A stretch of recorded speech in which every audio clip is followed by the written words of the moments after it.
जय हिंद प्यारे बच्चों, आप सभी का इस YouTube चैनल में हार्दिक स्वागत है। प्यारे बच्चों, इस वीडियो में आपको बताने वाला हूं जो है 22 जुलाई को आने वाला मोस्ट इम्पोर्टेंट क्वेश्चंस जो आपके एग्जाम में डायरेक्ट पूछे जाएंगे। सबसे इम्पोर्टेंट क्वेश्चंस देखेंगे। जैसा कि पता होगा साइंस में ज़्यादातर क्या होता है, आप लोग यहाँ पर ध्यान से सुनिएगा मेरे बात को। सबसे पहले हम एक स्टूडेंट के बारे में बात करते हैं, ध्यान से सुनना, ठीक है। देखिए, कुछ स्टूडेंट ऐसे भी होते हैं जो कि वीडियो को थोड़ा बहुत देख लेता है और एग्ज़ाम देने चले जाता है, बाद में बोलता है कि सर क्वेश्चंस आया ही नहीं। और एक टाइप का इंसान होता है, और एक टाइप का विद्यार्थी होता है जो क्या करता है, वीडियो को तो पूरा देख लेता है, ठीक है। वीडियो को क्या करता है, पहली बात पूरा देख लेता है। दूसरी बात वो क्या करता है, दूसरी बात हो गया कि वो कॉपी पे नोट डाउन करता है। और तीसरी बात क्या हो उसका पता है कि वो जो समझे जो मैंने एक्स्ट्रा चीज़ बताई उसको जो है आप लोगों को क्या करना है, कॉपी पे ही लिखना है, लेकिन थोड़ा बहुत हाईलाइट करके लिख देना है, ठीक है। जैसे कि मैंने कुछ इंपॉर्टेंट चीज़ बताया तो आपको उसको कॉपी पे इस प्रकार से लिखना है, पहले लिख लेना है, उसके बाद सिर्फ कॉलम से थोड़ा सा इस प्रकार से कर देना है, तो आपको पता चल जाए कि यहाँ पर ना कुछ इंपॉर्टेंट चीज़ है, ठीक है। और आपका एक चीज़ बता देते हैं, ध्यान से सुनना। बहुत सारे विद्यार्थी पूछ रहे थे सर PDF कहाँ पर मिलता है, तो PDF टेलीग्राम चैनल पर मिलता है, ठीक है। और हम एग्ज़ाम से पहले ध्यान सुनिएगा, उत्तर भी रहेगा, ठीक है, उत्तर भी रहेगा। हम एक मिनट अच्छे तरीके से लिख देते हैं, ठीक है। यहाँ पर देखो, हम जो है 22 जुलाई से पहले यानी कि आज या फिर कल आप लोग का एक जो है PDF आएगा, जहाँ पर आपका क्वेश्चंस की बात करें तो 200 प्लस क्वेश्चंस रहने वाला है, ठीक है। और एक तो PDF आएगा जहाँ पर आपका जो है ना, और भी इससे 200 से भी ज़्यादा क्वेश्चन, लगभग मान के चलिएगा 300-400 के करीबन क्वेश्चंस रहने वाला है। सिर्फ आप लोग उसको प्रैक्टिस कर लीजिएगा, और हो सके तो मैं लाइव आकर के वो टेस्ट के जो है तौर पर मैं ले लूँगा, ठीक है। और PDF भी आप लोगों को पूर्णतः मिल जाएगा, ठीक है। तो गाइज़ ये आपको बताना था, और एक बड़ी इंपॉर्टेंट इन्फॉर्मेशन आपको आगे देंगे, जो कि आप लोग बने रहना, जो भी दर्ज बने रहेगा वो उसके लिए तो काफ़ी है, ठीक है। तो देखिए, एक एक करके मैं क्वेश्चंस को पढ़ता हूँ और एक का उत्तर बताता हूँ, ठीक है। देखो, कॉन्सेप्ट भी समझ में आएगा। ये साइंस का हमारा महामैराथन एक प्रकार का बोल सकते हो, जहाँ पर इंपॉर्टेंट क्वेश्चंस आपको बोलेंगे, ठीक है। तो यहाँ पर क्वेश्चंस है कि किसी वैद्युत बल्ब के तंतु में 0.5 एम्पियर, ठीक है, 0.5 एम्पियर वैद्युत धारा 10 मिनट तक प्रवाहित होती है, तो विद्युत परिपथ में प्रवाहित आवेश, वैद्युत आवेश का परिमाण ज्ञात करना है, ठीक है। तो हमारा कोई क्या है, बल्ब के तंतु है, जहाँ पर आपका जो विद्युत धारा जा रहा है वो कितना जा रहा है, धारा की बात करें यानी कि I हमारा कितना है। जैसे कि मैंने न्यूमेरिकल में बोला था, क्या बोला था, सबसे पहले उस चीज़ को लिखना है जो चीज़ आपका दिया हुआ है। तो हम जैसे भी यहाँ पर सॉल्यूशन लिखेंगे तो सबसे पहले लिखेंगे गिवन दैट, ठीक है। सबसे पहले लिखेंगे गिवन दैट यानी कि दिया हुआ है, ठीक है। गिवन दैट यानी कि जो चीज़ आपका दिया हुआ है, ठीक है। सो सबसे पहले धारा यानी कि I बराबर आपका कितना दिया हुआ था, तो 10 नहीं 0.5 एम्पियर दिया हुआ था, मैंने लिख लिया, ठीक है। उसके बाद अगर समय यानी कि T की बात करें तो ये हमारा 10 मिनट था, लेकिन हम इसे क्या करेंगे, सेकंड में कन्वर्ट कर लेंगे। यानी कि 10 को हम यहाँ पर जो 10 मिनट है ना, इसको क्या करेंगे 60 से गुना कर देंगे, यानी कि हमारे पास निकल कर आ जाएगा 600 सेकंड, ठीक है। ये समझ में आ गया। और हम एक जो है, अब आपको देखना है कि जो I है और T है, ठीक है। I और T में जो रिलेशन होता है वो किस में होता है, ठीक है, जो रिलेशन होता है वो किस में होता है। तो आप भाली भांति बता देंगे कि वो आवेश में होता है, पहली चीज़ होगा। और यहाँ पर आपको वैद्युत आवेश ज्ञात करने के लिए दिया है, ठीक है। तो आवेश Q इक्वल टू हम जानते हैं क्या होता है, I T होता है, यानी कि I गुना T।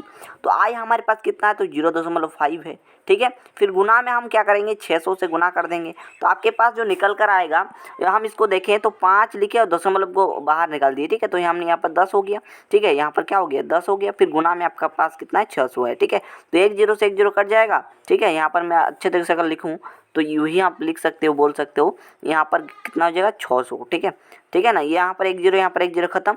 तो यहाँ पर 60 को 5 से गुना कीजिएगा तो आपके पास 300 कूलम आ जाएगा, ठीक है। तो ये होता है आप लोगों को लिखना। तो आई होप कि ये क्वेश्चन आपको क्लियर हो गया होगा। और इस क्वेश्चंस का कंप्लीट PDF अगर चाहते हैं तो आप लोग एक बार नीचे कमेंट जरूर कर दीजिएगा, अपना राय जरूर दीजिएगा, ताकि मुझे पता चल सके और मैं PDF आप लोगों को दे सकूं, ठीक है।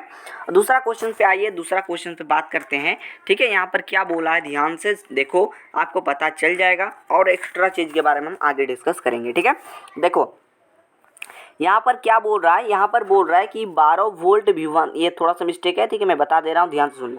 क्या है कि 12 वोल्ट विभवांतर, यहाँ पर होगा विभवांतर, 12 वोल्ट विभवांतर के दो बिंदुओं के बीच 2 कूलम आवेश को ले जाने में किया गया कार्य आपको ज्ञात करना है। मैं फिर से बता दूं कि 12 वोल्ट विभवांतर के दो बिंदुओं के बीच 2 कूलम आवेश को ले जाने में किया गया कार्य यानी कि वर्क डन आपको फाइंड करना है।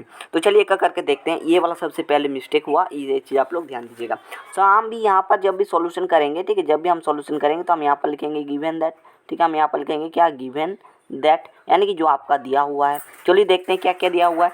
तो आपके पास यहाँ पर V वोल्ट विभवांतर आपका कितना दिया हुआ है, यानी कि 12 वोल्ट आपका विभवांतर दिया हुआ है। पहली चीज़ यहाँ पर आवेश देखें तो आवेश आपका कितना कूलम, आवेश का मात्रक जानते हैं कि कूलम होता है। तो यहाँ पर 2 कूलम है, 2 कूलम आवेश यानी कि Q, जिसे हम Q से सूचित करते हैं, ये आपके पास 2 है, 2 कूलम है यानी कि C। क्लियर, कोई डाउट इसमें है नहीं। अब देखिए यहाँ पर वर्क डन फाइंड करना है, यानी कि W यानी कि फाइंड करना है आपके यहाँ पर। अब बताओ कि आप लोग फॉर्मूला पढ़े होंगे।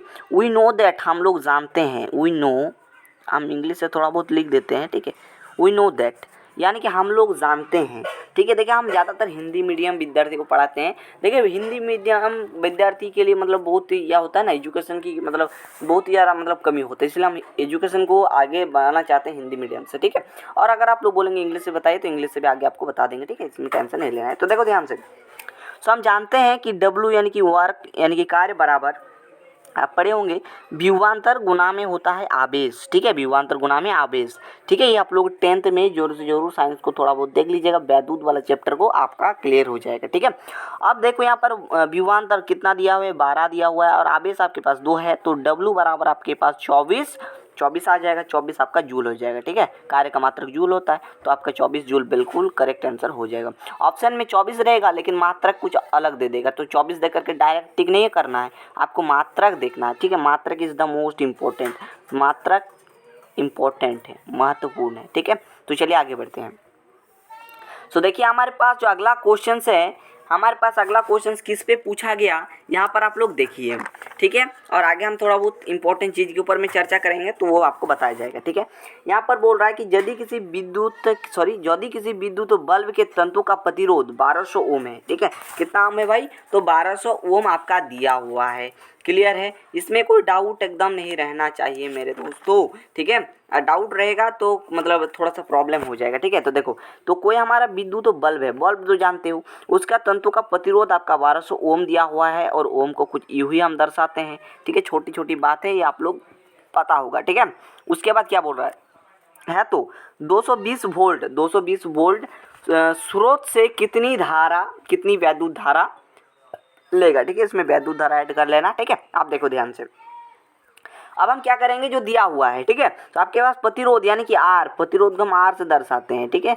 तो प्रतिरोध इक्वल टू हमारे पास कितना आ गया यहाँ पर, तो आपके पास अगर देखोगे तो आपके पास 1200, ठीक है, 1200 ओम, ये आ गया, पहली चीज़ क्लियर हो गया। अब देखो विभवांतर आपका दिया हुआ है V भी आपके पास कितना है, तो 220 वोल्ट, ये भी दिया हुआ है। और आपको यहाँ पर कितनी धारा, वैद्युत धारा I आपको निकालना है। कितना आसान क्वेश्चन पूछा है भाई, है ना। तो इस जो है यहाँ पर क्या होगा, मान लो यहाँ पर हम एक बॉक्स बना देते हैं, तो इसके स्थान पर क्या होगा, ठीक है। अब देखो ध्यान से हम सूत्र लगा देंगे। देखो आप ओम का एक नियम पढ़े होंगे, ओम्स लॉ, ठीक है, ओम्स लॉ के अनुसार, ठीक है, यानी कि ओम के नियम के अनुसार। तो हम जानते हैं कि जो आपका फॉर्मूला होता है V इक्वल टू IR होता है। अगर बोलेंगे फार्मूला कैसे आया, तो हम जानते हैं कि V समानुपाती I होता है, ठीक है। V भी बढ़ेगा तो हम I भी बढ़ेगा, ये चीज़ जानते हैं। तो ये कांस्टेंट जब हटता है तो यहाँ पर R कांस्टेंट आता है, ठीक है, तो इसलिए V बराबर IR हो गया। इसमें कोई दिक्कत, डाउट, दर्द नहीं होना चाहिए, ठीक है, ये आपका R है। अब देखो V का मान आपका कितना दिया हुआ है, तो 220 वोल्ट, और I आपको यहाँ से फाइंड करना है। फिर गुना में प्रतिरोध आपका कितना है, 1200 ओम दिया हुआ है, ठीक है। इतना आपको कोई डाउट नहीं होना चाहिए, ठीक है। यहाँ से यहाँ पर अगर देखेंगे तो 220 आपका यहाँ पर दिया हुआ, 1 मिनट, 220 आपका दिया हुआ है, नीचे आपका 1200 आ जाएगा और यह इधर आपका I है, ठीक है। एक शून्य से एक शून्य कट जाएगा।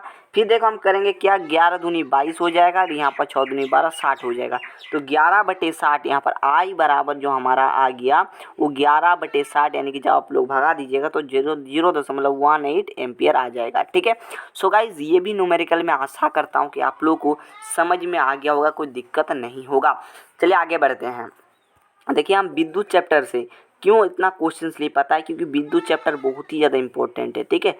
विद्युत चैप्टर बहुत ही ज़्यादा इंपॉर्टेंट है। ठीक है, तो देखो अगला क्वेश्चन हमारे पास क्या है, तो यहाँ पर अगला क्वेश्चन है कि यदि किसी विद्युत हीटर की कुंडली का प्रतिरोध 100 ओम तो विद्युत हीटर 220 वोल्ट स्रोत से कितनी धारा लेगा। जस्ट उसी प्रकार का क्वेश्चन है। ठीक है, बना लोगे कि नहीं, मुझसे पहले इस क्वेश्चन का जवाब देना। ठीक है, तो देखो आप लोग सोच रहे होंगे, शायद आप लोग एक थोड़ा सा वक्त लो, लेकिन समझो सबसे पहले। ठीक है, यहाँ पर भी प्रतिरोध R बराबर आपके पास कितना है, तो 100 ओम है।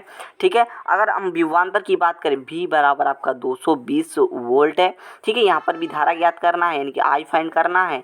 तो I फाइंड जब करना ही है तो हम जानते हैं कि V बराबर क्या होता है, IR होता है। तो V का मान आपके पास 220 वोल्ट आ गया, I का मान आपको निकालना है और R का मान आपका 100 है। ठीक है, तो यहाँ से आप क्या करोगे, बताओ जी। यहाँ से I बराबर जब आप लोग ज्ञात करोगे तो 220 आपका ऊपर में जाएगा। ठीक है, और नीचे आपका 100 में जो गुना रहता है वो भागा में चला जाता है। तो 1 शून्य कटिंग, 11 दूनी 22, 5 दूनी 10, तो 11/5 आ गया। तो इसको जब भगा दोगे तो 2.2 एम्पियर आ जाएगा। यही आपका करेक्ट आंसर सटीक उत्तर हो जाएगा। ठीक है, मैंने टॉपिक रिलेटेड क्वेश्चंस कराया, TRQ मैंने बहुत सारा करवाया। आगे बढ़िए, यहाँ पर जो हमारा पर्यावरण चैप्टर है, इससे मैंने 2-3 क्वेश्चन उठाए हैं, और भी क्वेश्चन बताएंगे, अभी थोड़ी देर रुको। ठीक है, तो यहाँ पर अगला क्वेश्चन पूछा गया कि ग्लोबल वार्मिंग के लिए उत्तरदायी गैस, तो हमारा CO2 बिल्कुल राइट आंसर होगा। अगला क्वेश्चन, ओजोन गैस पाई जाती है, तो ये समताप मंडल में पाई जाती है। 3 नंबर क्वेश्चन है कि वायुमंडल में आर्द्रता किस रूप में उपस्थित रहते हैं। तो वायुमंडल में आर्द्रता की बात करें तो ये हमारा जो है जलवाष्प के रूप में रहता है। तो चलिए हमारा पर्यावरण से और कुछ क्वेश्चन हम लोग बना लेते हैं, बोल देते हैं। ठीक है, सो फ्रेंड क्वेश्चंस आप लोग देख सकते हैं कि हमारे पर्यावरण से और एक मैंने क्वेश्चंस उठाया है। यहाँ पर क्वेश्चंस क्या बोल रहा है कि कुत्ता एक डैश, देखिए हैंड राइटिंग पर नहीं जाइएगा, देखिए क्योंकि हम जो है अपने उंगली से लिख रहे हैं, इसलिए थोड़ा सा प्रॉब्लम हो सकता है, बड़ा बड़ा करके लिख दिए। ठीक है, फिर भी देखो कुत्ता एक डैश जीव है, तो ये हमारा सर्वहारी, यहाँ पर क्या हो जाएगा आपके इस स्थान पर, यहाँ पर हो जाएगा सर्वहारी, आप लोग लिख लीजिएगा सर्वहारी। ठीक है, सर्वहारी बिल्कुल राइट आंसर हो जाएगा। अगला क्वेश्चन है कि आहार श्रृंखला का निर्माण जो है करते हैं। ठीक है, तो यहाँ पर देखिए, यहाँ पर किस प्रकार से पहचानोगे, ध्यान से देखोगे। ठीक है, देखो घास को कौन खाता है, बकरी खाता है कि नहीं, और बकरी को कौन खाता है, मानव खाता है। जब इस प्रकार का सर्कल आपको देखने को मिल जाए तो इसे हम कहते हैं क्या, आहार श्रृंखला। ठीक है, देखो घास को कौन खाएगा, बकरी खाएगा, फिर बकरी को कौन खाएगा, मानव खाएगा। इस प्रकार से आप इजीली कर सकते हैं। ठीक है, इतना समझ में आ गया। चलिए हम और कुछ क्वेश्चंस ले लेते हैं। ठीक है, आगे की और अन्य चैप्टर से। ठीक है, तो चलिए देखते हैं अगला क्वेश्चन। ठीक है, यहाँ पर ध्यान से देखोगे, ठीक है, समझ में आ जाएगा। तो फ्रेंड्स देख सकते हैं आप लोग, यहाँ पर मैंने क्वेश्चंस उठा लिए हैं। देखो हम अभी देखेंगे संयोजन अभिक्रिया के बारे में थोड़ा सा समझ लेते हैं, और आपको यहाँ पर एक डीपली नोट्स भी मिल जाएगा। अभी हम थोड़ी देर बाद में ही जो है ना टेलीग्राम पर डालेंगे नोट्स। ठीक है, अभी आपको अभी इसके बारे में और डीपली बता देंगे, थोड़ा सा जान लीजिए कि संयोजन अभिक्रिया क्या होता है। जिसमें आपको ये पता चल गया, यहाँ से आपको वियोजन अभिक्रिया पता चल जाएगा, यहाँ से क्वेश्चन भी बन जाएगा। देखो आपका संयोजन अभिक्रिया का ट्रिक आप लोग थोड़ा समझ लीजिए, आगे आप लोगों को और आपको डीपली ट्रिक आपको देंगे। ठीक है, ट्रिक आपको देंगे। ठीक है ना, देखो यहाँ पर क्या होगा, देखिए ये हमारा तीर चिन्ह है कि नहीं, तो तीर चिन्ह के इस साइड में जो बनता है इसे हम लोग कहते हैं उत्पाद। ठीक है, इसे हम लोग क्या कहते हैं, उत्पाद कहते हैं। और जो तीर चिन्ह के इस साइड वाला जो देख रहे हैं जिसे हम लोग बोलते हैं अभिकारक। ठीक है, इसे हम लोग क्या बोलते हैं, अभिकारक। ठीक है, अभिकारक बोलते हैं। ठीक है ना, बात समझ में आ गया। अब देखो उत्पाद में क्या होगा, संयोजन अभिक्रिया में मात्र और मात्र एक तो ही उत्पाद देखने को मिलेगा, लेकिन अभिकारक में देखें तो 2 या 2 से अधिक आपका अभिकारक रह सकता है, और बनने वाला जो उत्पाद होगा आपका नया चीज़ जो बनेगा वो आपका एक ठो बनेगा। और इसके विपरीत जो होता है वियोजन अभिक्रिया, आपको अभिकारक में आपका एक ठो ही चीज़ बनेगा, और जो आपका उत्पाद बनेगा तो या 2 से अधिक यहाँ पर बन सकता है। ठीक है, इस प्रकार समझ लेना।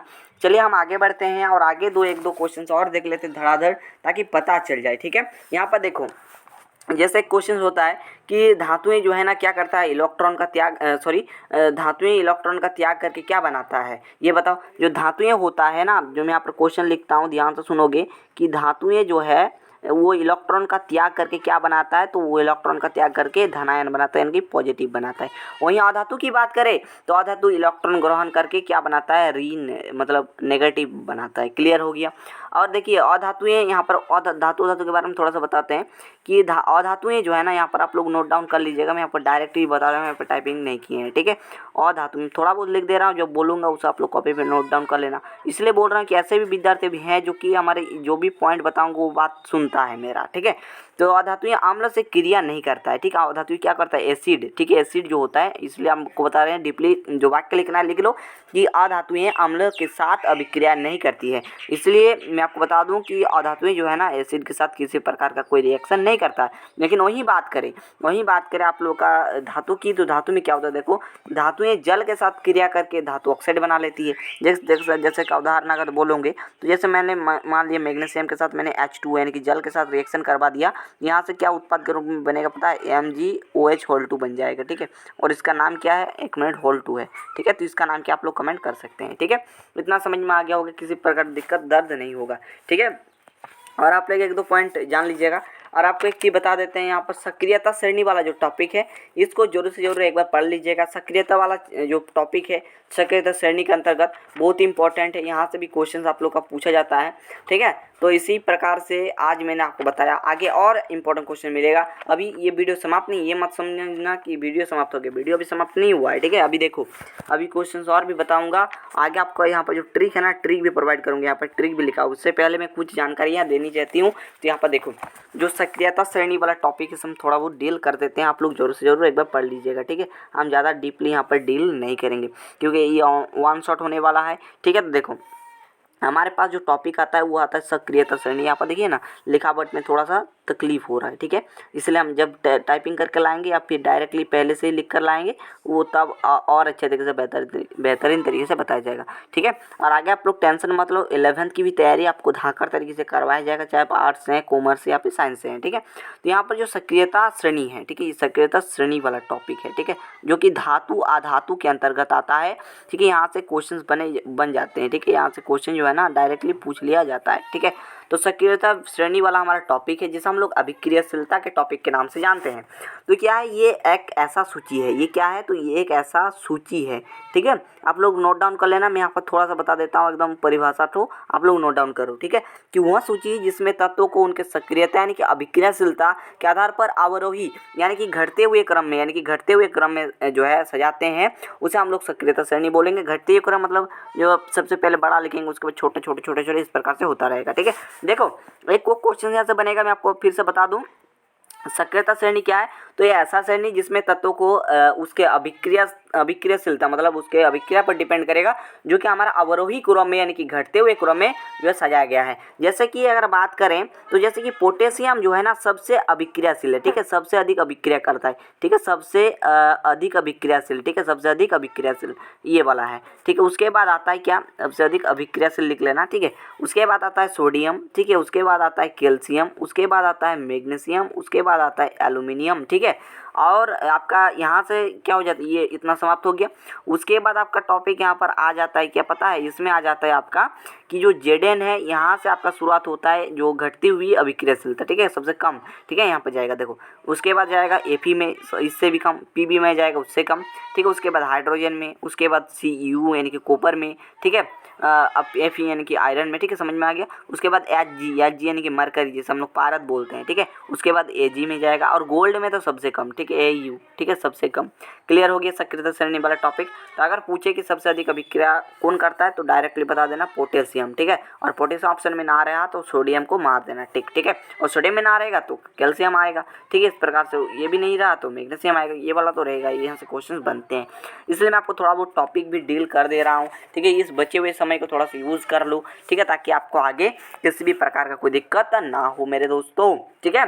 चलिए जी आगे बढ़ते हैं और आगे तो चलिए सबसे पहले रिएक्शन को डील कर लेते हैं। यहाँ पर जो मैंने बताया ना, जो मैंने बताया था कि रिएक्शन का ट्रिक बताऊंगा, तो रिएक्शन का आ गया हमारा महा ट्रिक। चलो जिसका इंतज़ार था, यह हमारा है रिएक्शन का ट्रिक। रिएक्शन में ना तो रटना है, रटना मना है, ठीक है, रटना नहीं है, ठीक है, रटना नहीं है। इसका ही मैं गजब का ट्रिक आपको बताने वाला हूँ, ध्यान से सुनना। यहाँ पर एकदम डायरेक्ट बेसिक से शुरू करते हैं। जैसे मैंने बताया ना, ये जो मैंने तीर चिन्ह दिया, जब भी अभिक्रिया होता है इसमें कुछ रहता है, उसके बाद नया चीज़ कुछ बनता है। तो यहाँ पर ये जो तीर चिन्ह देख रहे हैं आप लोग, तो तीर चिन्ह की ये वाला जो बनता है इसे हम लोग बोलते हैं उत्पाद, ठीक है, इसको हम क्या बोलते हैं, उत्पाद बोलते हैं, ठीक है। और तीर चिन्ह की इस साइड वाला जो पार्ट होता है इसे हम लोग बोलते हैं अभिकारक। आप लोग यहाँ पर देख सकते हो मैंने लिखा हुआ है, ठीक है। तो सबसे पहले अभिक्रिया आता है संयोजन अभिक्रिया। ये क्या है, ये अगर समझ जाओगे तो वियोजन आराम से पकड़ लोगे, इसमें कोई दिक्कत वाली बात नहीं है। देखो संयोजन अभिक्रिया क्या बोलेंगे, जहाँ पर आपका यहाँ पर दो या दो से अधिक चीज आपका पदार्थ रहेगा, ठीक है, लेकिन बनने वाला जो प्रोडक्ट होगा, जो आपका निर्माण होगा एक नया चीज का, वो हमारा एक तो ही चीज का होगा। समझ में आया, कोई दिक्कत कोई डाउट तो नहीं है ना। जैसे उदाहरण ले लो, जैसे हमारा Mg है प्लस में O2 है, तो यहाँ पर बन गए MgO। मैंने संतुलन के लिए यहाँ पर 2 लगा दिया, ठीक है। तो संतुलन समीकरण से एक क्वेश्चन रहेगा, अभी आपको दिखा देंगे किस टाइप का पूछा जाता है, ठीक है। इसके लिए आपको बेफिक्र रहना है, ठीक है। इसी प्रकार से अगर आप लोग चाहो कि सर वियोजन अभिक्रिया हम किसको बोलेंगे, तो वियोजन मैंने अभी आपको जस्ट थोड़ी देर पहले बताया कि आपका जो अभिकारक होगा उसमें एक ठो ही चीज़ रहेगा, एक ठो ही पदार्थ रहेगा, लेकिन जो बनने वाला उत्पाद होगा इसमें 2 या 2 से अधिक पदार्थ रहने वाला है, ठीक है। जैसे इसी का उदाहरण लो ना, ये वाला जो चीज़ है ना, ये मान लो इधर कुछ है नहीं, ठीक है, इधर मान लो कुछ भी है नहीं, ठीक है। ये इस चीज़ से क्या बनेगा, पहले बन जाएगा Mg प्लस में बन जाएगा O2, ठीक है। यहाँ पर 2 लगा देंगे क्योंकि यहाँ पर मैंने 2 लगा दिया, जो संतुलित हो गया। इस प्रकार से आप इजीली कर सकते हैं, ठीक है। विस्थापन पाइए, विस्थापन में कुछ भी देखना नहीं है, डायरेक्ट आपको अगर पहला आपका क्या देखने को मिले, तत्व देखने को मिले, और दूसरा आपको यौगिक देखने को मिले, हो सके कि ये वाला यौगिक दे दे, ये वाला तत्व दे दे, काम वही होगा, ठीक है। तो पहले वाला क्या होगा, तत्व होगा, दूसरा वाला यौगिक होगा, या फिर दूसरा वाला तत्व होगा, पहला वाला यौगिक होगा। इस प्रकार से हो सकता है, ठीक है। तो ये आप लोग जानते होंगे, उत्पाद में वो चीज़ होगा, जैसे मैंने बताया ना कि ये वाला पहचान लेना, ये देख करके अभिकारक देख करके पहचान लेना कि पहला वाला तत्व होगा, दूसरा वाला यौगिक होगा, लेकिन जो तत्व है वो इसमें यौगिक में जाकर के उसके एक तत्व को विस्थापित कर देगा। जैसे मैं आपको समझाता हूँ, ठीक है। यहाँ पर देखो, हमारे पास मान लो Fe है, यानी कि आयरन, इसके साथ मैंने रिएक्शन करवाया CuSO4 के साथ, ठीक है। तो देखो इसके साथ जो बनेगा, ये हमारा जो Fe है ना, इसके साथ अभिक्रिया करेगा, ठीक है। और यहाँ पर एक तत्व को बाहर निकालेगा, Cu को, यहाँ पर Cu तत्व है, ठीक है। तो यहाँ पर Cu को क्या कर देगा, निकाल देगा, यानी कि यहाँ पर बन जाएगा FeSO4, इसके साथ रिएक्शन कर लेगा और आपका Cu को विस्थापित कर देगा। इस प्रकार से इजीली पहचान लेना। वियोजन मैंने कंप्लीटली बता दिया, एक तो पहला प्रोडक्ट में जो है ना 2 या 2 से अधिक चीज़ बनेगा, प्रोडक्ट में 2 या 2 से अधिक चीज़ बनेगा, अभिकारक में सिर्फ एक तो ही चीज़ रहने वाला है, ठीक है। बात समझ में आ गया होगा तो एक बार कमेंट करके बोल देना, ठीक है। अब आते हैं द्विविस्थापन में। द्विविस्थापन में क्या होगा, 2 गो ही कंपाउंड होगा, 2 गो ही यौगिक होगा, 2 गो यौगिक में रिएक्शन होने के बाद आपका 2 या 2 से अधिक यहाँ पर चीज़ बन जाएगा, ठीक है।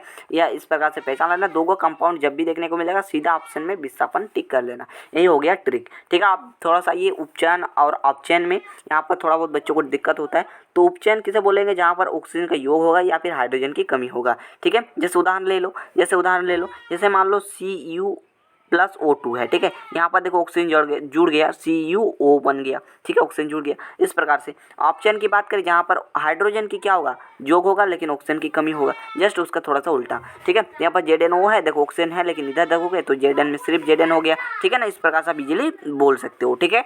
चलिए आगे बढ़िए, आगे कुछ और दिखा देते हैं। यहाँ पर थोड़ा सा रेडॉक्स रिएक्शन के बारे में समझ लीजिए, जो कि मोस्ट इंपॉर्टेंट है। देखो रेडॉक्स रिएक्शन में 2 चीज़ होना चाहिए, होगा तो उपचयन भी होगा और अपचयन होगा, दोनों होगा, ठीक है। तो यहाँ पर पहली चीज़ उपचयन भी होगा, ठीक है, उपचयन भी अभिक्रिया होगा इसी में, और इसी में प्लस में अपचयन भी हो जाएगा, ठीक है, दोनों हो जाएगा। देखोगे तो मैं आपको समझाता हूँ, देखो भाई हम है ना, यहाँ पर देखो CuO है, प्लस में H2 के साथ रिएक्शन करवाया, ठीक है। तो जैसे हमारा रिएक्शन प्रोसेस शुरू हुआ तो देखोगे CuO है, लेकिन प्रोडक्ट में देखोगे सिर्फ Cu है, यानी कि ऑक्सीजन का कमी हुआ, यानी कि हमारा अपचयन में गया, ठीक है। जैसे मैंने समझाया ना, यहाँ पर क्या होगा, ऑक्सीजन की कमी होगा, यहाँ पर देखो उपचयन में देखोगे तो ऑक्सीजन का योग हुआ, लेकिन अपचयन में देखोगे तो हमारा ऑक्सीजन की कमी हुआ, तो मैंने वहीं से लिखा है देखो कि ऑक्सीजन की कमी हो गई, यानी कि त्रिकोण नीचे बनाया, ठीक है। इस प्रकार से जो अगर बात करें, देखो हाइड्रोजन है, देखो हाइड्रोजन के साथ यहाँ पर देखोगे तो यहाँ पर देखो H2O बन गया, यानी कि ऑक्सीजन जुड़ गया, ये हमारा उपचयन हो जाएगा, यानी कि ऑक्सीजन में वृद्धि, दोनों होगा, तो ये हमारा ये हमारा क्या हो जाएगा, रेडॉक्स रिएक्शन हो जाएगा। तो आप लोगों को बताना था ही, और आप लोग जो है ना, आप लोग आकाश एकेडमी पॉइंट से अगर थोड़ा सा भी प्यार करते हैं तो थोड़ा सा अपना कमेंट करके फीडबैक जरूर देना, भाई कैसा लगा, कैसा लग रहा है, और किसी प्रकार दिक्कत हुआ तो कमेंट करके बोल देना, ठीक है। अभी आपको थोड़ा बहुत समझाते हैं संतुलन समीकरण के बारे में। यहाँ पर डायरेक्टली किस प्रकार से पूछेगा, ध्यान से देखना, ठीक है, किस प्रकार से पूछेगा, ध्यान से देखना, ठीक है। अब देखो क्लियरली मैं आपको बताता हूँ, एक मिनट थोड़ा सा कलर को चेंज कर लेते हैं, ताकि देखो लाल कर लेते हैं तो सभी को समझ में अच्छा आता है, ठीक है। 1 मिनट रुकना, ठीक है। यहाँ पर थोड़ा सा इसको बढ़ा लेते हैं ताकि और अच्छा तरीके से दिखे। देखो जैसे मान लो यहाँ पर आपका हम समझाने वाले हैं संतुलित, ठीक है, क्या होता है संतुलित समीकरण के बारे में, ये बैलेंस। एक मिनट इसको मिटाते हैं, 1 मिनट रुकना, ठीक है। देखो अभी हम लोग जो पढ़ने वाले हैं भाई, ये हम लोग पढ़ेंगे संतुलित समीकरण के बारे में, ठीक है। तो देखो थोड़ा सा आप लोगों को बैकग्राउंड में थोड़ा सा आवाज़ मिल रहा होगा, लेकिन उस पर ध्यान नहीं देना है, ठीक है। बकरी का आवाज़ मिल सकता है, ठीक है। संतुलित समीकरण, ठीक है, संतुलित समीकरण, ये वाला पार्ट को हम समझेंगे, संतुलित समीकरण, ठीक है। तो बताना कि क्वेश्चन यूँ ही पूछेगा, इससे और स्ट्रांगली पूछेगा। हम आसान करके आपको समझाते हैं पहले। जैसे पूछेगा कि निम्न में, पहले आपका क्वेश्चन रहेगा निम्न में कौन सा समीकरण संतुलित है, कौन सी समीकरण, कौन सी इक्वेशन जो है, क्या है, इंग्लिश में थोड़ा बहुत लिख देते हैं, कौन सी इक्वेशन क्या है कि संतुलित है, ठीक है, बैलेंस है, ठीक है, संतुलित है, ठीक है, कौन सा समीकरण संतुलित है, ठीक है, ये चीज़ पूछेगा।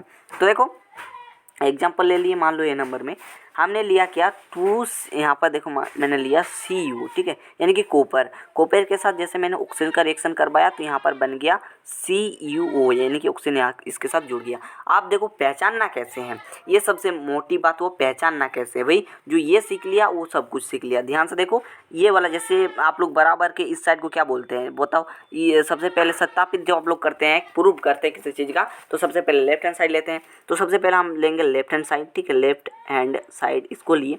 तो इसमें देखोगे सबसे पहले कॉपर को लिखना है, कॉपर कितना है तो 1 ठो है, ठीक है, कॉपर कितना है तो 1 ठो है। लेकिन वहीं ऑक्सीजन की बात करें तो ये आपका 2 ठो है। वहीं हम अगर RH में जाए, RHS में जाए, राइट हैंड साइड में जाए, यहाँ पर देखो कॉपर तो आपका कितना है 1 ठो है, लेकिन ऑक्सीजन भी आपका, ऑक्सीजन की बात करें तो ये भी आपका 1 ठो है। लेकिन आपको बराबर करना है, इसमें एक इसमें भी एक, ये तो मिल गया लेकिन ऑक्सीजन का नहीं ना मिला, तो ऑक्सीजन को संतुलित करेंगे, जिसके लिए हम यहाँ पर 2 देंगे। तो यहाँ पर जैसे 2 दिए तो हमारा कॉपर भी तो 2 हो गया। यहाँ पर देखो कॉपर 1 है, यहाँ पर भी 2 हो गया, तो हम यहाँ पर भी 2 चढ़ा देंगे। यहाँ पर 2 कॉपर, यहाँ पर भी 2 कॉपर, यहाँ पर ऑक्सीजन 2 ठो, यहाँ पर भी ऑक्सीजन देखोगे तो 2 ठो हो गया, 2 के साथ गुना हुआ है ऑक्सीजन, यानी कि ऑक्सीजन यहाँ पर भी 2 ठो रहेगा। लेकिन कभी भी ये ऐसे नहीं होता है कि यहाँ पर हम 2 दे देंगे, ऐसा कभी नहीं करना, या फिर यहाँ पर हम 1/2 दे देंगे, या फिर किसी भी प्रकार के यहाँ पर शंका रखेंगे, ऐसा नहीं होता है, ठीक है। अगर आप लोग बोलोगे कि यहाँ पर हम 2 लगा देंगे, ऐसा आपका पॉसिबल नहीं होता है, ठीक है। अगला क्वेश्चन देखिए, अगला क्वेश्चन आपको बताते हैं, ठीक है। आप लोग वहीं क्वेश्चन लिखना कि निम्न में से कौन, ठीक है। तो आपका क्वेश्चन यूँ ही पूछेगा कि मान लो यहाँ पर है एल्यूमिनियम के साथ मैंने O2 की रिएक्शन, मैंने बहुत देखो आसान क्वेश्चन ले रहे हैं, ठीक है, ताकि आपका बेस को मजबूत कर सको। आप लोग जो है लॉन्ग टाइप का अगर अच्छा लेवल का क्वेश्चन करना चाहते हैं तो आप लोग NCERT को कर लीजिए, ठीक है। हम ज़्यादा देखिए डीपली नहीं बता रहे हैं बाबू, NCERT के क्वेश्चन अगर बताना हम शुरू करेंगे तो दोस्तों एक दिन में नहीं होगा, ठीक है। बहुत बड़ा क्वेश्चन है, एक करके बताना पड़ेगा, तो वो एक प्रकार का आप लोग बोलोगे तो आप मैं एक अच्छा लेवल का ट्रिक ला दूंगा, ठीक है। अब फिलहाल यहाँ पर देखो, यहाँ पर जैसे रिएक्शन वो मान लो यहाँ पर बन गया क्या, Al2 बन गया, ठीक है, Al2 बन गया और O3 इस प्रकार से है, ठीक है। तो इसको किस प्रकार से आप लोग सॉल्व करोगे, ध्यान से देखो। यहाँ पर एल्यूमिनियम 1 ठो है, एल्यूमिनियम कितना 1 ठो है, ऑक्सीजन देखोगे तो ऑक्सीजन आपका यहाँ पर 2 ठो दिख रहा होगा। यहाँ पर एल्यूमिनियम 1 ठो है, ऑक्सीजन आपका कितना देखने को मिल रहा है, 3 दूनी 6, यहाँ पर 2 है कि नहीं, सॉरी 1 मिनट, ये एल्यूमिनियम का है, माफ़ कीजिएगा। यहाँ पर एल्यूमिनियम का है कितना 2 ठो, यहाँ पर एल्यूमिनियम 2 ठो हो गया, ऑक्सीजन कितना है 3 ठो है, ठीक है, ऑक्सीजन आपके पास 3 ठो हो गया, ठीक है। तो आपको बैलेंस करना होगा। बैलेंस करने के लिए क्या करोगे, यहाँ पर एल्यूमिनियम 2 ठो, यहाँ पर एल्यूमिनियम 1 ठो है, तो यहाँ पर भी आपको जो है सही करना होगा। यहाँ पर देखो 2 ठो, यहाँ पर 3 ठो है, तो किस प्रकार से बैलेंस करोगे, ध्यान से सुनना, ठीक है। जैसे अगर आप लोग चाहो तो यहाँ पर मैंने 2 लगा दिया, ठीक है, यहाँ पर मैंने क्या लगा दिया 2 लगा दिया, तो एल्यूमिनियम हमारा क्या हो गया, यहाँ पर थोड़ा सा और कलर को चेंज कर लेते हैं, ठीक है। यहाँ पर हमारा 2, यहाँ पर 2 है ना, 1 मिनट भाई कहाँ क्या हो गया, फिर से मैं लिखता हूँ, ध्यान से सुनिएगा, ठीक है, मिट गया शायद यहाँ पर, ठीक है, 1 मिनट, थोड़ा सा मैं फिर से बना देता हूँ इसको, ठीक है। इसमें कोई दिक्कत होने वाला नहीं है। वीडियो जिसने अंत तक देखा, सिलेक्शन जरूर उसको मिलेगा, ठीक है, मेहनत का फल जो है मिलता जरूर है, ठीक है। यहाँ पर क्या है, एल्यूमिनियम है और यहाँ पर ऑक्सीजन है, ठीक है। आप देखो मैंने फिर से बता दे रहे हैं, ध्यान सुनना। यहाँ पर एल्यूमिनियम की बात करें तो 1 ठो देखने को मिलेगा, ऑक्सीजन की बात करें यहाँ पर 2 ठो मिलेगा, RH में जाए तो यहाँ पर एल्यूमिनियम 2 ठो देखने को मिलेगा, यहाँ पर देखें तो यहाँ पर आपका 3 ठो देखने को मिलेगा। आप देखो इसको बनाएंगे कैसे, अब इस पर हम थोड़ा बहुत चर्चा कर लेते हैं। तो देखोगे तो यहाँ पर बैलेंस करना है, जैसे यहाँ पर ऑक्सीजन देखोगे, यहाँ पर ऑक्सीजन 3 ठो, यहाँ पर 2 ठो है, तो इसको बैलेंस कैसे करो, यहाँ पर आपको 2 लगा दो, ठीक है, यहाँ पर लगाना, ठीक है। सबसे पहले आप ट्राई करना, यहाँ पर 4 देना, 2 देना, इस प्रकार से ट्राई जरूर करना। तो यहाँ पर मैंने 2 लगाए सबसे पहले, तो 2 यहाँ पर 2, देखो एल्यूमिनियम 4 हो गया। तो हमारा जो न्यू आया, हम यहाँ पर लिख रहे हैं कि न्यू जो हमारा आया ये हमारा एल्यूमिनियम 4 आ गया और ऑक्सीजन 3 दूनी 6 हो गया। ठीक है, ऑक्सीजन हमारा 6 हो गया। तो यहाँ पर हम क्या करेंगे, यहाँ पर भी 4 लगा देंगे तो यहाँ पर 4 एल्यूमिनियम हो गया। और यहाँ पर ऑक्सीजन की बात करें तो ऑक्सीजन यहाँ पर 3 लगा देंगे तो 3 दूनी 6 हो गया। देखो आप बैलेंस हो गया। ठीक है, इस प्रकार से आप इजीली कर सकते हो। तो एक वो क्वेश्चन दे रहे हैं, आप लोग कमेंट में लिखना जरूर। ठीक है, जैसे हम एक तो उदाहरण आप लोगों को दे रहे हैं। ठीक है, इसको आप लोग क्या करेंगे, सबसे पहले इसको उत्तर लिखने का तरीका किस प्रकार से होगा, आपको सिर्फ और सिर्फ इस प्रकार से क्वेश्चन लिखना है जो होमवर्क दे रहे हैं। ये होमवर्क नंबर 1 है। ठीक है, ये होमवर्क नंबर 1 है तो HW1 लिखिएगा। ठीक है, जिसका आंसर आप लोग बताना संतुलित है जो है किस प्रकार से करोगे। यानी है यहाँ पर है H2O, यहाँ पर है H2O, यहाँ पर बन रहा है क्या NaOH और आपका यहाँ पर है H2। ठीक है, इसको किस प्रकार से, बहुत आसान है, इससे आसान तो और कोई है ही नहीं। ठीक है, बहुत ही आसान है। तो आप लोग कमेंट करके बोलना कि किस प्रकार से संतुलित होगा। ठीक है, बात अगर समझ में आता है तो जरूर बताइए, हम आगे बढ़ते हैं। ठीक है ना। तो चलिए विद्यार्थी, हम थोड़ा सा चर्चा कर लेते हैं आप लोग के मोस्ट इंपॉर्टेंट टॉपिक जो कि इलेक्ट्रॉनिक विन्यास पर होता है, जिसका नॉलेज 9 से ही मिल जाता है लेकिन 10th में पूछा जाता है। ठीक है, तो देखो क्लोरीन, जैसे कि आप इसका ट्रिक आपको समझाते हैं। अगर आपका इसका ट्रिक समझ लिए तो जिंदगी में कोई भी आपका इलेक्ट्रॉनिक विन्यास आप इजीली कर सकते हो। याद रखना 2, 8, 8, 18, 32। ठीक है, ये ट्रिक है। क्या है समझ में अभी नहीं आया होगा लेकिन थोड़ी देर बाद में ही आपको समझ में आ जाएगा। ठीक है, ये वाला चीज़ को याद रखना। आप देखो क्लोरीन हमारा कितना नंबर पे आता है, परमाणु संख्या बताओ। तो क्लोरीन आपका 17 नंबर पे आता है। ठीक है, तो देखिए 2 यहाँ पर 2 8 करोगे तो आपका अष्टक पूरा रहेगा। ठीक है, तो देखना आप देखो क्या करोगे, 2 देना अनिवार्य है, फिर 8 देना है, 10 हो गया। तो हमारे पास और कितना बचा, 7 बचा ना। तो आप यहाँ पर लिख दीजिएगा 7। ठीक है, हो गया आपका काम। ठीक है, सोडियम कितना नंबर पे, 11 नंबर पे आता है तो 2 और 8 लिखना है और आपके पास 1 लिख देना, हो गया। मैग्नीशियम कितना नंबर पे आता है, तो मैग्नीशियम 12 नंबर पे आता है तो आपको लिखना है क्या, 2 लिखना है, उसके बाद 8 लिखना है, फिर आपको 2 देना है। 8 दूनी 8 और 2 10 और 2 12, हो गया, खेल खत्म, है ना। ये आपका 12 नंबर पे आता है। ठीक है, इस प्रकार से इजीली कर सकते हो। मैंने इलेक्ट्रॉनिक विन्यास को भी ट्रिक से समझा दिया। और चलिए हम आगे जो भी चीज़ें हैं थोड़ा बहुत करके दिखा देते हैं। ठीक है ना। तो मैंने एक क्वेश्चन उठाया है, देख सकते हो क्वेश्चंस क्या है।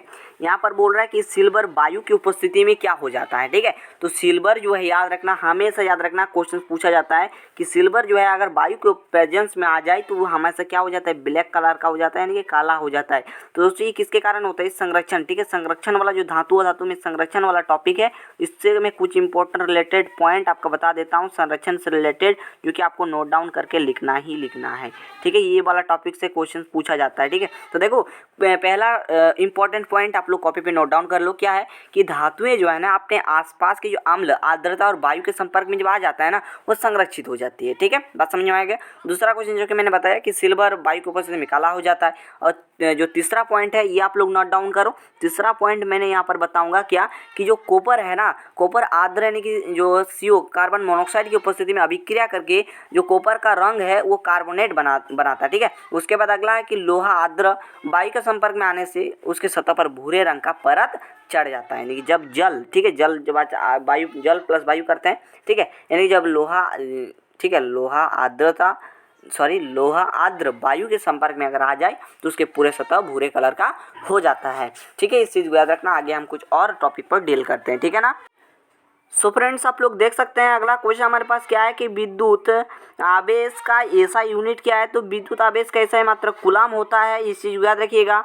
उसके बाद विद्युत धारा का एसआई मात्रक क्या है, तो विद्युत धारा का एसआई मात्रक एम्पियर होता है, जो कि थोड़ा बहुत एसआई मात्रक पर क्वेश्चन बन जाते हैं, इसलिए मैंने बता दिया। और आपका एक टॉपिक बचता है यूपीएससी नामकरण, वहाँ से भी क्वेश्चन बनते हैं। अगला क्वेश्चन है कि V/I का अनुपात क्या कहलाता है, तो ये प्रतिरोध कहलाता है। अगला क्वेश्चन आप लोग देखिए, अगला क्वेश्चन हमारे पास क्या है कि विद्युत धारा मापने वाले यंत्र को क्या बोलते हैं, उसे हम लोग अमीटर बोलते हैं। अगला आता है श्रेणी क्रम संयोजन, जहाँ से क्वेश्चन बनते हैं, जहाँ से आकृति से रिलेटेड क्वेश्चन बन जाते हैं। ठीक है, तो श्रेणी क्रम संयोजन में क्या होता है, जो प्रतिरोध है उसे हम लोग क्या बोलते हैं, सीरीज क्रम में जोड़ देते हैं। अभी आपको समझाते हैं। ठीक है, थोड़ा सा रुको, अभी आपको समझाते हैं। और पार्श्व क्रम में होता है क्या, देखो 1/r समान होता है 1/r1 + 1/r2 + 1/r3, इस प्रकार जो भी है जोड़ देते हैं। ठीक है, और देखो इसमें जो है सबसे धारा अधिक जो है ना किस में जाती है, तो श्रेणी क्रम में जाता है। आप देखो मैं एक करके न्यूमेरिकल लेता हूँ, आपको समझाने की कोशिश करता हूँ। ठीक है, आप ध्यान देना। जैसे मान लो कि पहला प्रतिरोध यानी कि R1 का मान मान लो 5 ओम दिया हुआ है। और आपका R2 की मान लो आपका 7 ओम दिया हुआ है। तो यहाँ पर अगर आप लोग से बोले कि अधिकतम, यहाँ पर अगर बोले कि अधिकतम प्रतिरोध का मान क्या होगा, या फिर डायरेक्टली अगर मैं बता दूँ तो यहाँ पर बोले कि श्रेणी क्रम का मान किस प्रकार से निकालोगे, कि अभी आपको समझाने के लिए बता रहे हैं, वरना घुमा फिरा के तो क्वेश्चन देना ही है। ठीक है, श्रेणी क्रम का वैल्यू क्या होगा, इसका मान क्या होगा, तो मैंने बताया इसको सीरीज में जोड़ देना है। तो R equal to R1 plus में R2, ठीक है, यानी कि आपका जो भी रहेगा जितना रहेगा जोड़ना है। यहाँ पर 2 को दिया हुआ है तो 5 प्लस में 7 कर देंगे तो आपके पास 12 ओम निकल कर आ जाएगा। ठीक है, सबसे ज़्यादा प्रतिरोध इसी में ही होता है। ठीक है, सबसे ज़्यादा प्रतिरोध जो है ना इसी में होता है। इसको देखो पाठ्यक्रम में लेकर समझा रहे हैं। देखो 1/R इक्वल टू होता है 1/R1, फिर होता है 1/R2। ठीक है, इस प्रकार से जो भी रहेगा आपको दे देना है। तो 1/R इक्वल आपका हो गया 1/5 प्लस 1/7 यानी कि 7। ठीक है, तो इसको जब आप लॉसो करोगे 1/R इक्वल टू जब लॉसो करोगे तो आपका 5 7 35 हो जाएगा। ठीक है, 5 7 35, तो इसके साथ गुना कीजिए तो 7 7 हो जाएगा इधर, फिर आपका इधर से गुना कीजिएगा तो 5 हो जाएगा। तो आपके पास जो बचेगा यहाँ पर देखो 1/R इक्वल टू 12/35 कितना हो जाएगा 12/35। ठीक है, आप देखो कि इसके साथ ये गुना होगा, इसके साथ ये गुना होगा। अभी डायरेक्टली आंसर इतना नहीं छोड़ देना है। ठीक है, अभी प्रतिरोध निकालना है। देखिए इसके साथ ये गुना करो। ठीक है, तो इसके साथ गुना करोगे, देखो यहाँ पर हो जाएगा 12R इक्वल हो जाएगा 35। ठीक है, इक्वल हो जाएगा 35। अब यहाँ से R निकालोगे तो आपके पास 35, एक मिनट, यहाँ पर जो आएगा आपके पास 35 बटे में आपका पास 12 आ जाएगा, जो कि आपका राइट आंसर हो जाएगा। आप बोलेंगे सर इतना है, ये कैसे कम हुआ, तो आप लोग क्या करिए, यहाँ पर लिखिए, देखो 12 लिखो, 12 को 35 से भगा दो। ठीक है, तो आपके पास कितना बचता है देखो। सबसे पहले क्या करोगे, 12 कम 12, 12 दूनी 24। ठीक है, 3 बार में 36 हो जाएगा, तो 12 के 12 बार दूनी 24 चलाओ। ठीक है, तो यहाँ पर 24 हो जाएगा। तो 5 से 4 गया तो कितना बचेगा, बोलो बोलो खुद से बोलो जी। यहाँ पर बचेगा 1 और यहाँ पर बचेगा 1। ठीक है, फिर आप यहाँ पर क्या करो, दशमलव दे दो, 0 आ जाएगा। ठीक है, उसके बाद आप फिर से भागा चलाओ। ठीक है ना फ्रेंड्स, आप लोग देखिए यहाँ पर मैंने भागा दे दिया। ठीक है, आप देखो भागा देने के पास आपके पास क्या आया, यहाँ पर जब आप लोग भागा दोगे तो यहाँ पर देखो इस प्रकार से आएगा, इस प्रकार से 8 चलता जाएगा। ठीक है, इस प्रकार से भागा चलता जाएगा। तो आपके पास जो देखो, अगर देखे तो डीपली यहाँ पर देखोगे तो कम से कम मान के चलिए 3 ही आ रहा है। ठीक है, लगभग 3 आ रहा है। तो यहाँ पर जो हमारा यहाँ पर आया मान लो 3, और यहाँ पर अगर देखोगे तो लगभग यहाँ पर देखो तो यहाँ पर 12 आ गया। तो कौन ज़्यादा है, 3 ज़्यादा है ना 12 ज़्यादा है। तो आप जो है कहोगे कि कितना 12 ही ज़्यादा है। तो आपका पास श्रेणी क्रम में जो प्रतिरोध बनता है वो सबसे ज़्यादा बनता है। इस चीज़ को याद रखिएगा। ठीक है, अगर धारा समान किस में रहता है तो श्रेणी क्रम में। ठीक है, और देखो आगे हम आपको कुछ क्वेश्चन देते हैं।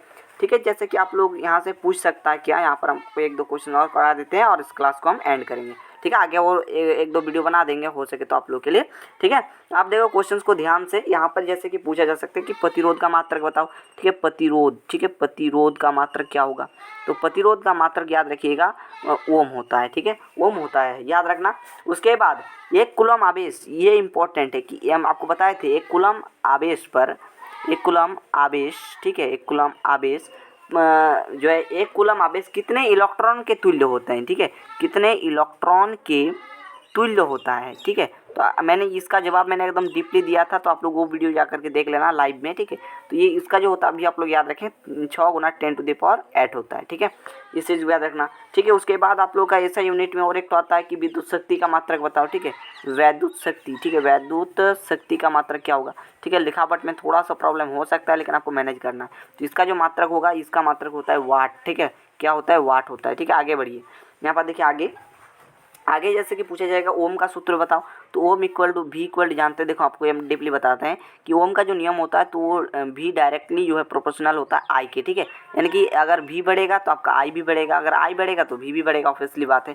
ठीक है, तो यहाँ पर जो वी इक्वल जो कांस्टेंट जो समानुपाती जब हटता है यहाँ पर एक कांस्टेंट आता है, तो यहाँ पर आर आई बोल लीजिए या फिर V equal to I R बोल लीजिए, एक ही बात है। ठीक है ना, इस चीज़ को याद रखिएगा। ठीक है, और आपको बताते हैं कुछ इंपॉर्टेंट चीज़ जो कि आपको याद रखना है। देखो अगर जब ताप में वृद्धि होती है तो किसी चालक का प्रतिरोध क्या होता है। अगर हम किसी जो है कोई तार है, ठीक है, उसमें जब किसी ताप को, ठीक है, अगर ताप को क्या किया जाए, बढ़ा दिया जाए तो किसी चालक, ठीक है, जब जो भी चालक का प्रतिरोध होगा, ठीक है, चालक का जो प्रतिरोध होगा, चालक का जो प्रतिरोध होगा, ध्यान से सुनना, प्रतिरोध क्या होगा, चालक का प्रतिरोध क्या होगा, यहाँ पर बढ़ेगा या फिर घटेगा। तो चालक का प्रतिरोध भी बढ़ेगा, इस चीज़ को भी नोट डाउन कर लीजिएगा, इंपॉर्टेंट है। चलिए हम आगे बढ़ते हैं। ठीक है ना, सजातीय श्रेणी या फिर सजातीय श्रेणी। ठीक है ना, सजातीय श्रेणी।